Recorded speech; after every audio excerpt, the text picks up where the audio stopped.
Bharatiya Janata party के वरिष्ठ नेता घनश्याम तिवाड़ी ने वंदे मातरम को लेकर कांग्रेस पर सीधा निशाना साधा है।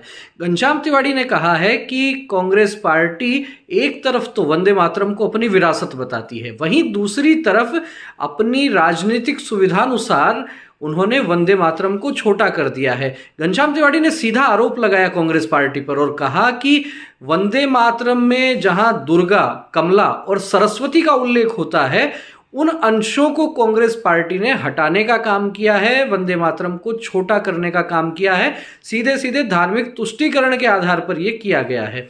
और साथ ही घनश्याम तिवाड़ी ने यह भी कहा कि 1937 में जब कांग्रेस का अधिवेशन था, याद कीजिए उस समय मौलाना मोहम्मद अली और शौकत अली ने वंदे मातरम गाने वाले वक्ता को रोक दिया था। वहीं से देश की राजनीति में यह अलग से कांग्रेस द्वारा प्रायोजित तुष्टीकरण प्रारंभ हुआ।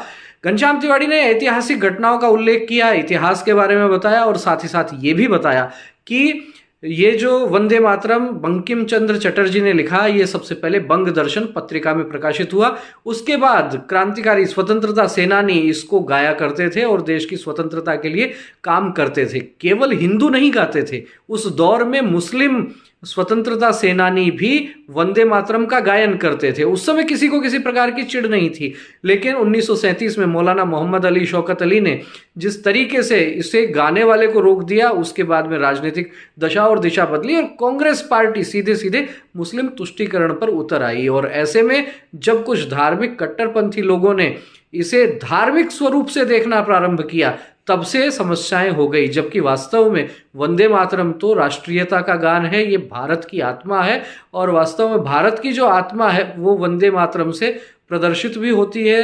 अनेक महापुरुषों ने भी इसके संदर्भ में बहुत सी बातें कही हैं, अनेक कवियों ने भी इसके पक्ष में बहुत सी बातें कही हैं। कुल मिलाकर भारतीय जनता पार्टी ने वंदे मातरम के 150 वर्ष पूरे होने पर कांग्रेस पार्टी पर निशाना भी साधा है और साथ ही साथ वंदे मातरम को लेकर बड़े बड़े आयोजन भी किए हैं। राजधानी जयपुर में भी बड़ा आयोजन हुआ, जिसमें मुख्यमंत्री भजनलाल शर्मा भी उपस्थित हुए, भाजपा के प्रदेश अध्यक्ष मदन राठौड़ भी रहे, कई मंत्री भी रहे और कुल मिलाकर बताया जा रहा है कि लगभग 50,000 से अधिक लोगों ने भी उसमें भाग लिया। देश भर में वंदे मातरम के 150 वर्ष पूरे होने पर जगह जगह अलग अलग प्रकार के बड़े आयोजन हो रहे हैं।